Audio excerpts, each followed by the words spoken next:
श्री कृष्ण। राधे राधे दोस्तों, आज मैं आप लोगों को लड्डू गोपाल की एक ऐसी दिल दहलाने वाली बिल्कुल सत्य लीला कथा सुनाऊंगी जिसे सुनकर आप सभी की आंखों में आंसू आ जाएंगे। लड्डू गोपाल के लिए आपका दिल तड़प उठेगा। दोस्तों, आप सभी लड्डू गोपाल के भक्त अपने ठाकुर जी अपने लल्ला से कितना प्रेम करते हैं। अपने लल्ला के लिए हर एक भक्त के दिल में एक विशेष स्थान होता है, एक विशेष सम्मान होता है। हर एक भक्त अपने लल्ला की सेवा अपनी सामर्थ्य से भी ज्यादा करना चाहता है। वो चाहता है कि उसके लल्ला को कभी किसी चीज की तकलीफ ना हो। पर जरा सोचिए, क्या गुजरेगी उस वक्त जब उसके लल्ला को अपमानित किया जाए, उसके लल्ला को दुख दिया जाए, तकलीफ दी जाए। इसे सोचकर भी हमारा दिल दहल जाता है। आज की यह लीला कथा बहुत ही मार्मिक और दुखदाई है और जिन्होंने हमारे साथ यह लीला कथा शेयर की है उन्होंने अपना नाम और पता बताने से मुझे मना किया है, तो क्षमा कीजिएगा दोस्तों। मैं उनका नाम और पता आप सभी को नहीं बता पाऊंगी, पर मैं उनका नाम मनीषा बताऊंगी, जिससे कि आप सभी को इस लीला कथा को समझाने में मुझे आसानी हो और आप सब अच्छे से समझ पाओ। आज की यह लीला कथा को पूरा अवश्य सुनिएगा। यकीन मानिए आपके दिल को जरूर स्पर्श करेगी। मनीषा जी कहती हैं कि मेरी उम्र लगभग 34 साल है और मेरी शादी लगभग 11 साल पहले हो चुकी है। लड्डू गोपाल की कृपा से अभी मुझे 2 पुत्र और 1 पुत्री संतान है। जैसा जीवन हम आज जी रहे हैं, जरूरी नहीं है कि हमारा पूरा जीवन वैसा ही खुशहाल रहा हो। अतीत के पन्ने अपने साथ बहुत सारे राज दबाए रहती है। मेरे साथ भी मेरे अतीत में, मेरे बचपन में एक बहुत ही दुखदाई घटना घटी है। मेरे साथ, मेरे लड्डू गोपाल के साथ एक ऐसी मार्मिक घटना घटी है जिसे आज भी जब मैं याद करती हूँ तो मेरे पूरे शरीर के रोंगटे खड़े हो जाते हैं। मेरे आंखों से अपने आप आंसू आने लगते हैं। मनीषा जी कहती हैं कि मेरे मम्मी पापा की शादी के 3 साल के बाद मेरा जन्म हुआ था। मेरे पापा सरकारी नौकरी करते थे। मेरे दादा दादी नहीं थे। मेरे बड़ी मम्मी और मेरे बड़े पापा थे। उनके 2 बच्चे थे। उनका परिवार और हमारा परिवार अलग अलग रहता था। मेरी मम्मी अपने मायके से लड्डू गोपाल लेकर आई थी। उस समय मैं बहुत छोटी थी, पर मुझे अब भी याद है कि मेरी मम्मी हमारे लड्डू गोपाल की सेवा कितने प्यार से किया करती थी। मैं जब बहुत छोटी थी तभी से अपने मम्मी से लड्डू गोपाल की सेवा करने की जिद किया करती थी, उन्हें गोद में लेने की जिद किया करती थी। मनीषा जी कहती हैं कि जब मैं 9 साल की थी तभी हमारे जीवन में बहुत ही दुखदाई घटना घटी। मेरे पापा रेलवे के बिजली विभाग में काम करते थे। एक दिन अचानक हमारे घर खबर आता है कि मेरे पापा को करंट लग गया है, उन्हें हॉस्पिटल में एडमिट किया गया है। मेरी मम्मी बहुत रोने लगी। मेरी मम्मी को रोते देखकर मैं भी खूब रोई थी। तभी हमारे पड़ोस के एक अंकल और एक दादी के साथ मेरी मम्मी हॉस्पिटल गई। मेरे पापा को बिजली का झटका इतना जोर का लगा था कि उनकी मृत्यु तो घटना स्थल पर ही हो चुकी थी, पर यह बात हम सभी को उस समय नहीं बताया गया था। जब उन्हें हॉस्पिटल ले जाया गया तब डॉक्टरों ने उन्हें मृत घोषित कर दिया। मेरे पापा के जाने के बाद मेरी मम्मी बहुत रो रही थी। उनकी तो जैसे दुनिया ही उजड़ गई थी।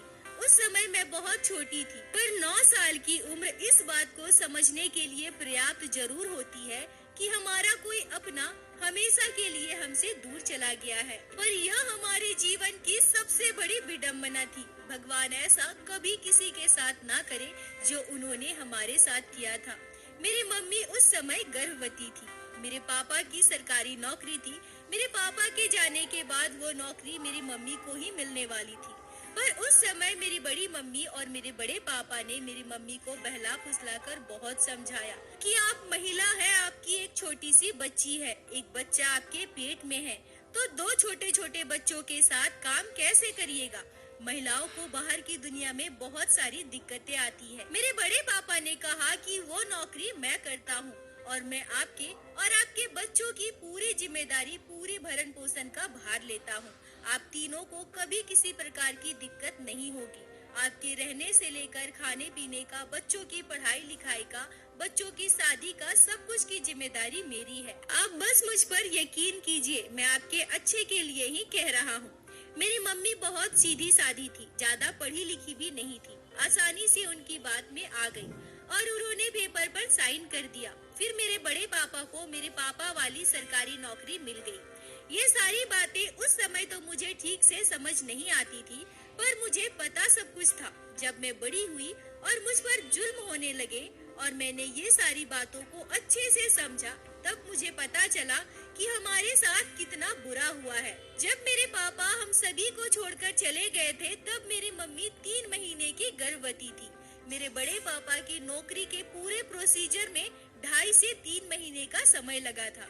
इस पूरे 2.5 से 3 महीने में मेरी बड़ी मम्मी और मेरे बड़े पापा ने मेरी मम्मी का और मेरा बहुत ही अच्छे से ध्यान रखा। हमारी हर एक जरूरत का ख्याल रखा गया। पर कोई इंसान इतनी जल्दी कैसे बदल सकता है? कोई इतना निष्ठुर कैसे हो सकता है? मेरे बड़े पापा की सरकारी नौकरी होते ही उन्होंने हम दोनों को जैसे दूध में पड़ी हुई मक्खी की तरह निकाल फेंका। मेरी बड़ी मम्मी तो हर एक छोटी छोटी चीज के लिए हम दोनों को ताना देने लगी। मेरी मम्मी को उस अवस्था में भी घर के सारे काम करवाने लगी। मेरी बड़ी मम्मी अपने दोनों बच्चों को अच्छा अच्छा खाना खिलाती थी और वही मुझे यह कहकर भगा देती थी कि यहाँ से अभी चले जाओ, दोनों खाना खा रहे हैं, तुम बाद में आ जाना। मेरी मम्मी ने शायद कभी सोचा भी नहीं था कि हमारे साथ वो ऐसा बर्ताव करेगी। मेरी मम्मी अगर चाहती तो उन पर कानूनी कार्रवाई कर सकती थी, इससे हमें हमारा हक मिलता। पर मेरी मम्मी इतनी सीधी सादी थी कि उन्होंने कभी बाहर की दुनिया देखी ही नहीं थी। मेरी नानी भी नहीं थी, उनकी मृत्यु तो बहुत पहले ही हो चुकी थी। मेरे नाना जी मेरे मामा के साथ दूसरे राज्य में हमसे काफी दूर रहा करते थे और उस समय आज के जमाने की तरह मोबाइल फोन नहीं हुआ करते थे जो हम पलक झपकते ही एक दूसरे से कनेक्ट कर सके। मेरी मम्मी बस रोती थी, मेरे पापा को याद करती थी। वो कहते हैं ना, वो बच्चे अपने उम्र के बच्चों से बहुत ज्यादा समझदार हो जाते हैं जिन्होंने छोटी उम्र में बहुत सारी तकलीफें देखी होगी, बहुत सारे दुख झेले होंगे। और मेरे साथ भी शायद कुछ ऐसा ही था। मुझे आज भी सब कुछ बहुत अच्छे से याद है कि मेरी मम्मी कैसे लड्डू गोपाल के पास बैठे बैठे मेरे पापा को याद किया करती थी, उनके लिए रोया करती थी, लड्डू गोपाल से मेरे लिए प्रार्थना किया करती थी। मेरी मम्मी कहा करती थी कि यह मेरे जीवन में आप मुझे कैसे दिन दिखा रहे हो मेरे गोपाल। मैं अपने बच्चे को अच्छा खिला नहीं सकती, उसे अच्छा पहना नहीं सकती। मेरी भक्ति में क्या कमी थी? मुझसे ऐसा कौन सा पाप हुआ था जो मुझे इतनी बड़ी सजा दी है? ऐसे ही दिन बीतने लगे। मेरी मम्मी घर के पूरे काम किया करती थी। हमारा खेती बाड़ी का भी काम था जिसमें बहुत सारे मजदूर काम करते थे। मेरी बड़ी मम्मी मेरी मम्मी से सारे मजदूरों के लिए खाना भी बनवाया करती थी।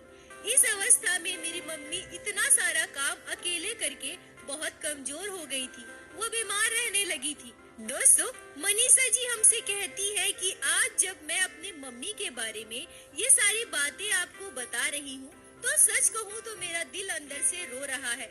इस घटना को इतने साल बीत गए हैं, पर आज भी जब मैं आपको ये सब बता रही हूँ तो मेरी आंखों में अपने आप आंसू आ रहे हैं। वो सारी घटनाएं, वो सारे दिन, वो सारी बातें मेरी आंखों के सामने घूम रहे हैं। मनीषा जी कहती हैं कि मेरी मम्मी की डिलीवरी का समय था। मेरी मम्मी दर्द से छटपटा रही थी, पर मेरी बड़ी मम्मी ने मेरे बड़े पापा को खबर भी नहीं भिजवाया, ना ही वो खुद मेरी मम्मी को हॉस्पिटल लेकर गई। गांव की एक दाई माँ को बुलाया गया। मैं अपनी उम्र से शायद बहुत बड़ी हो चुकी थी, हर एक बात को समझने लगी थी। मेरी बड़ी मम्मी अपने दोनों बच्चों के साथ मुझे भी घर से बाहर जाने को कहती है। वो दोनों तो बाहर चले गए, पर मैं नहीं गई। मैं वही कमरे के बाहर बरामदे में बैठी रही। पूरा दिन बीत गया, पर मुझे उस कमरे में जाने नहीं दिया गया। मैं बाहर से ही अपने मम्मी की रोने की, चीखने की आवाजें सुन रही थी। मेरी बड़ी मम्मी और वो दाई माँ कमरे के अंदर आना जाना कर रही थी। मुझे लगा कि रात तक सब कुछ ठीक हो जाएगा और मैं अपने मम्मी के पास जा पाऊंगी, पर उस रात भी मुझे मम्मी के पास नहीं जाने दिया। मेरे बड़े पापा घर पर आए, पर उन्होंने भी मेरे मम्मी को हॉस्पिटल ले जाने के बारे में नहीं सोचा। सुबह जब मुझे पता चला कि मेरी मम्मी की हालत बहुत खराब है, उस समय मेरे बड़े पापा और मेरी बड़ी मम्मी मिलकर मेरी मम्मी को सरकारी हॉस्पिटल ले गए। मेरे कान्हा, मेरे लड्डू गोपाल ने तो पहले ही मुझसे मेरे पापा को छीन लिया था, पर अब मेरे साथ इतना बुरा करेंगे ये कोई सोच भी नहीं सकता। उसी दिन रात के लगभग 8 साढ़े 8 बजे मैं अपने दोनों भाइयों के साथ लूडो खेल रही थी। मेरी बड़ी मम्मी और मेरे बड़े पापा अब तक घर नहीं आए थे। तभी अचानक एम्बुलेंस का सायरन की आवाज आती है। हम तीनों दौड़कर घर से बाहर निकलते हैं और फिर जो मैं देखती हूँ उसे मैं अपने पूरे जीवन काल में कभी नहीं भूलूंगी। एक पल में ही मेरी दुनिया उजड़ गई थी। मेरा सब कुछ खत्म हो चुका था। मेरी माँ मर चुकी थी। उस समय मेरी माँ के मरने का कारण जो मैंने सुना था वो मुझे ठीक से समझ नहीं आया था, पर जब मैं बड़ी हो गई और उन बातों को फिर से सोचा तब मुझे पूरी बात समझ आई कि मेरी मम्मी के साथ कितना बुरा हुआ था। मेरी मम्मी के पेट में लड़का था, मेरा भाई, जो शायद समय पर अस्पताल पहुंचने से बच सकता था। मेरी मम्मी भी हमारे साथ होती। दम घुटने की वजह से बच्चे की मौत पहले ही हो चुकी थी और उस मरे हुए बच्चे को जन्म देने के दौरान मेरी मम्मी भी मुझे छोड़कर चली गई। दोस्तों, मनीषा जी रोते हुए मुझसे कहती है कि आप ही जरा सोचिए, जिसके पापा ना हो, जिसके बड़ी मम्मी और बड़े पापा उसके साथ, उसके माँ के साथ इतना बुरा व्यवहार करे और मेरी माँ भी इस तरह से मुझे छोड़कर चली गई। अब मेरे जीवन में क्या बचा था? छोटी सी उम्र में मैंने अपने माँ बाप दोनों को खो दिया था। मेरी माँ की मृत्यु पर मेरे नाना जी और मेरे मामा जी हमारे घर आए थे। उनकी क्या मजबूरी थी या मेरे बड़े पापा और मेरे नाना जी के बीच में क्या बात हुई, मुझे आज तक नहीं पता, पर वो भी मुझे अपने साथ नहीं लेकर गए। अब मैं घर पर बिल्कुल अकेली पड़ चुकी थी। कुछ ही महीने के बाद मेरा परीक्षा था। परीक्षा के बाद मेरा नाम प्राइवेट स्कूल से कटवाकर सरकारी स्कूल में लिखवा दिया गया। स्कूल से घर आने के बाद मेरी बड़ी मम्मी मुझसे घर के काम करवाया करती थी। मैं बहुत छोटी थी, मुझे कोई भी काम करना नहीं आता था, पर मैं अपनी बड़ी मम्मी और बड़े पापा के डर से घर का हर एक काम करने की कोशिश करती थी। ऐसे ही दिन बीतने लगे। मनीषा जी कहती हैं कि जैसा मैंने आप सभी को पहले ही बताया है कि मेरे मम्मी पापा और मेरे बड़े मम्मी बड़े पापा सभी अलग अलग रहा करते थे। हमारा घर भी एक ही आंगन में था, पर अलग अलग था। लड्डू गोपाल हमारे घर के मंदिर में विराजित थे। जब से मेरी मम्मी चली गई है तब से हमारे घर का मंदिर बंद था। कोई भी उसमें पूजा पाठ नहीं करता था। मैं भी अपनी बड़ी मम्मी और बड़े पापा के घर में उनके साथ ही रहा करती थी। 2-2.5 साल के बाद की जन्माष्टमी में मैं देखती हूँ कि हमारे आस पड़ोस के सभी जन्माष्टमी का त्योहार मनाने के लिए रात को मंदिर जाने की बात कर रहे थे। तब मैं थोड़ी बड़ी हो चुकी थी। मुझ में बहुत सारी चीजों का ज्ञान आ चुका था। मैं सोचने लगती हूँ कि हमारे घर में भी तो लड्डू गोपाल है और मैं उनको भूल कैसे गई? वो तो हमारे घर के मंदिर में ही होंगे ना। यह सोचकर मैं बिना देर करते हुए हमारे घर के मंदिर में जाती हूँ और मैं देखती हूँ कि रूम बहुत ज्यादा गंदा हो चुका था। चारों तरफ झाले लटक रहे थे। बहुत सारे भगवान के फोटो इधर उधर गिर चुके थे। शायद चूहों ने इस तरह से गिराया हो। तभी मैं अपने लड्डू गोपाल को देखती हूँ। मेरे लड्डू गोपाल बिल्कुल काले पड़ चुके थे। उनके पूरे शरीर में झाले लटक रहे थे। कितने वर्षों से लड्डू गोपाल इसी अवस्था में बैठे थे। बाल गोपाल के कपड़े भी फटे हुए थे। शायद उनके कपड़े खुद से ही फटे होंगे या फिर चूहों ने काट दिया होगा, मुझे नहीं पता। लड्डू गोपाल को देखते ही मुझे मेरी मम्मी की याद आ जाती है। मैं लड्डू गोपाल को तुरंत अपने गोद में ले लेती हूँ और रोने लगती हूँ। मैं सोचती हूँ कि यह मेरे वही लड्डू गोपाल है जिनके साथ मैं बचपन में खेला करती थी, जिनकी सेवा मेरी मम्मी कितने प्यार से करती थी। आज उन्हें इस दशा में देखकर मुझे बहुत बुरा लग रहा था। मैं सोचती हूँ कि अब मुझे लड्डू गोपाल की सेवा करनी चाहिए। मैं लड्डू गोपाल को लेकर अपने बड़ी मम्मी के घर जाती हूँ। शाम का समय था। बड़ी मम्मी और बड़े पापा वहीं बरामदे में बैठे थे। मेरे हाथ में लड्डू गोपाल को देखकर मेरी बड़ी मम्मी गुस्सा करने लगती है। वो कहने लगती है कि तुम इन्हें यहाँ लेकर क्यों आई हो? मैं उनसे कहती हूँ कि अब से मैं लड्डू गोपाल की सेवा करूँगी। मैं बार बार उस घर में जाकर लड्डू गोपाल की सेवा करूं, यह नहीं हो पाएगा, इसलिए मैं इन्हें अपने साथ लेकर आई। मेरी बड़ी मम्मी मुझसे कहने लगी कि नहीं, यह तुम्हारी मम्मी के लड्डू गोपाल है और तुम्हारी मम्मी मर चुकी है। हम मरे हुए इंसान का कोई भी चीज अपने घर में नहीं रख सकते। मेरी बड़ी मम्मी के मुंह से यह बात सुनकर मुझे बहुत बुरा लगता है और मैं रोने लगती हूँ। मैं उनसे कहती हूँ कि नहीं, मैं लड्डू गोपाल की सेवा करूँगी और यह तो भगवान है ना, इनकी सेवा करने से आपको क्या दिक्कत है? मैं सब कुछ खुद ही करूँगी। मैं कभी आपको कुछ भी करने के लिए नहीं कहूँगी, पर मेरा इतना कहने पर भी मेरी बड़ी मम्मी मुझे मना कर देती है। मैं रोने लगती हूँ। मैं रोते हुए लड्डू गोपाल को दोबारा उसी घर में छोड़ आती हूँ। मैं खाना भी नहीं खाई। उस रात मैंने कुछ भी नहीं खाया था। अगले दिन सुबह सुबह मेरी बड़ी मम्मी मुझसे कहती है कि इस तरह से नहीं खाओगी तो बीमार पड़ जाओगी, और फिर हमारे घर का काम कौन करेगा, और लोग क्या कहेंगे कि बच्चे को खाना नहीं देती है। तुम जाओ, तुम्हें जो करना है करो, जिसकी सेवा करनी है करो, पर घर के काम हमेशा वैसे ही समय पर होते रहने चाहिए जिस तरह से अब हो रहे हैं। इस बात का ध्यान रखना। मनीषा जी कहती है कि मैं बहुत खुश हो गई और तुरंत जाकर अपने लड्डू गोपाल को लेकर आई।